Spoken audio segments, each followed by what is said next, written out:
Hello everybody. I have launched a new channel which is dedicated to maths. This channel is Math Mania. So I will be telling you certain maths questions, certain formulas in this particular channel so that learning maths becomes fun. Otherwise maths is supposed to be a very dull and boring subject, but then we will together try to make it as interesting as possible. So today the topic that I've taken is simple interest. This topic would be helpful for the kids of 6th, 7th and 8th standards.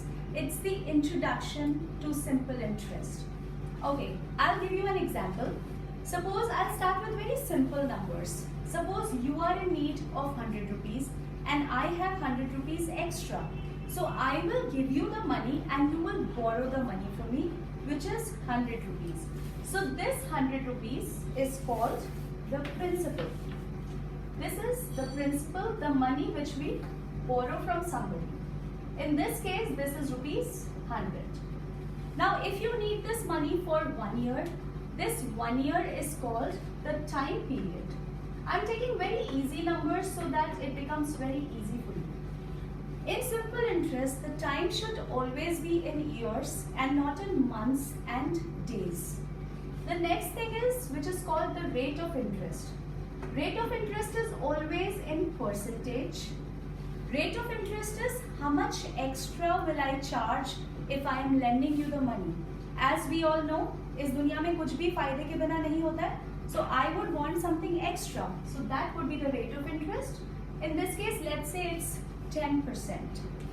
Now the formula for calculating simple interest, which I'm writing as SI, is P into R into T upon 100.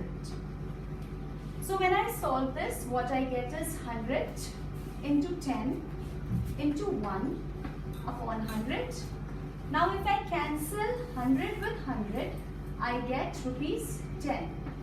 So this 10 rupees is my simple interest. Now if you have taken money from me, you need to return me back my original money, which is the principal, along with the interest. So the money which you return back is called the amount. So now the formula for amount would be principal plus simple interest, which will be 100, as principal here was 100 plus SI was 10, you can see here. So the amount is rupees 110. So this is the money that you will be returning back.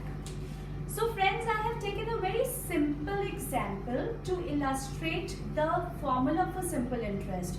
In my subsequent videos, I will be taking difficult questions to give you a clear idea of what exactly simple interest is and how do we calculate it. So, in order to keep me going, keep me motivating, please hit the like button. Please like, subscribe and share my videos so that I will post more and more videos on my channel, which is Math Magic. Thank you.